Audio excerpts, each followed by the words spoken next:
পৃথিবীর আশ্চর্যতম স্থাপত্যগুলোর মধ্যে অন্যতম একটি চীনের মহাপ্রাচীর। এটি বিশ্বের যে কোনো দেশের প্রতিরক্ষা প্রকল্পের অধীনে নির্মিত সর্ববৃহৎ প্রাচীর। 1987 সালে একে ইউনেস্কো বিশ্ব ঐতিহ্যের তালিকায় অন্তর্ভুক্ত করে। পাহাড় পর্বত, মরুভূমি, উপত্যকা এবং বিস্তীর্ণ অঞ্চলের মধ্য দিয়ে পূর্ব থেকে পশ্চিমে বিস্তৃত এই মহাপ্রাচীরের দৈর্ঘ্য 8,852 কিলোমিটার, যার মধ্যে 550 কিলোমিটার পড়েছে বেইজিংয়ের মধ্যে। নিরাপত্তা ও আত্মরক্ষার জন্য প্রাচীর নির্মাণ পদ্ধতি অনেক আগে থেকেই প্রচলিত ছিল।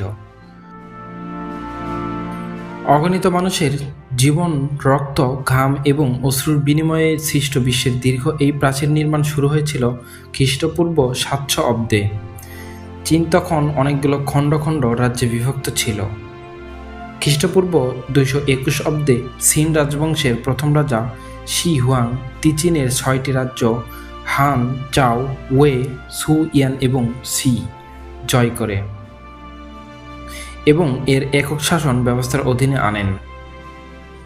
অনেক সময় উত্তরাঞ্চলে শাসকদের আক্রমণ থেকে রক্ষা পাওয়ার জন্য তিনি রাজ্যের উত্তর সীমান্ত বরাবর পার্বত্য এলাকায় এই মহাপ্রাচীর তৈরির উদ্যোগ নেন। এই প্রাচীর সারির নির্মাণ, পুনর্নির্মাণ, সম্প্রসারণ ধারাবাহিকভাবে কয়েকটি প্রজন্মে ভাগ হয়ে ষোড়শ শতক পর্যন্ত অব্যাহত ছিল। রাজ্যগুলোর মধ্যে কিন রাজ্য অন্যান্য রাজ্যের চেয়ে শক্তিশালী ছিল। কিনের রাজা কিন শি হুয়াং অন্যান্য রাজাদের সংঘবদ্ধ করে নিজে চীনের প্রথম সম্রাট হন। চীনের উত্তরে দুর্ধর্ষ তাতারদের হাত থেকে দেশকে রক্ষার জন্য সম্রাটের আদেশে 220 থেকে 200 খ্রিস্টপূর্বাব্দে প্রাচীর তৈরির কাজ আরম্ভ হয়। ঐতিহাসিকদের মতে দীর্ঘ প্রাচীর নির্মাণ করতে রোগ, দুর্ঘটনা, অনাহার ও কঠিন পরিশ্রমের কারণে কয়েক লক্ষ শ্রমিকের মৃত্যু হয়েছিল। কিন বংশের শাসনামলে নির্মিত এই প্রাচীরের বেশিরভাগও কালের গর্ভে হারিয়ে গেছে।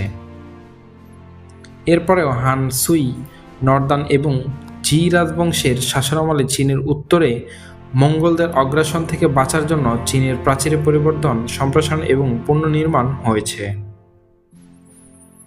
চীনের বর্তমান মহাপ্রাচীরের মূল ভিত্তি রচিত হয়েছিল মিং রাজবংশের আমলে। 1550 সালে তুমুর যুদ্ধে মঙ্গোলিয়ানরা সম্রাটের সেনাবাহিনীকে শোচনীয়ভাবে পরাজিত করে দীর্ঘ 1 মাস ধ্বংসযজ্ঞ ও লুটতরাজ চালিয়ে যায়। এরপর সম্রাটের নতুন সেনাবাহিনী প্রধান সি চি গুয়াং এর উদ্যোগে নতুনভাবে প্রাচীর নির্মাণ কাজ শুরু হয়। এবার 20 ফুট থেকে 30 ফুট উঁচু ও 15 থেকে 20 ফুট প্রশস্ত প্রাচীর তৈরির মাটির পরিবর্তে ইট ও পাথরের ব্যবহার করা হয় এবং কিছুদূর পর পর পর্যবেক্ষণ টাওয়ার রাখা হয়। এটি ছিল দীর্ঘকালব্যাপী সম্রাটের মহাপরিকল্পনা, যার জন্য রাষ্ট্রের 75% আয়ের অর্থ খরচ করতে হয়েছিল।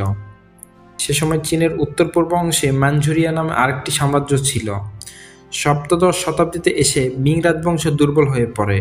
মাঞ্চুরিয়ারা 1644 খ্রিস্টাব্দে প্রাচীর ভেঙে বেইজিং অবরোধ করলে মিং রাজবংশের পতন ঘটে এবং সেই সঙ্গে সমগ্র চীনে ম্যাঞ্চুরিয়ান কিং রাজবংশের শাসন প্রতিষ্ঠিত হয়। এদের রাজ্য মহাপ্রাচীরের দুই পাশে বিস্তৃত ছিল, অর্থাৎ মঙ্গোলিয়ারা বেশিরভাগ অংশ এদের আওতায় এসেছিল। তাই প্রতিরক্ষা হিসেবে প্রাচীরের আর কোনো গুরুত্ব রইল না এবং সেই সাথে মহাপ্রাচীরের নির্মাণ, পুনর্নির্মাণ ও রক্ষণাবেক্ষণ বন্ধ হয়ে যায়। উল্লেখ্য, কিং ছিলেন চীনের শেষ রাজবংশ। বিশ্বে মানুষের তৈরি সবচেয়ে বড় স্থাপত্য চীনের মহাপ্রাচীর দীর্ঘদিন ধরে অরক্ষিত ও সংরক্ষণভাবে পড়েছিল। অনেক জায়গায় প্রাচীর ইট, পাথর স্থানীয় লোকজন নিয়ে গেছে কিংবা স্থানীয় জনসাধারণ দখল করে নিজেদের কাজে ব্যবহার করছে, আবার কোথাও ঝড় বৃষ্টির প্লাবনের আঘাতে সম্পূর্ণ তলিয়ে গেছে। এটি এখনও দেশ বিদেশের মানুষের কাছে খুবই আকর্ষণীয়। তাই সাম্প্রতিককালে পর্যটকদের সুবিধার্থে কিছু অংশ সংস্কার করে যাতায়াতের জন্য বিশেষভাবে রাস্তা নির্মাণ করা হয়েছে।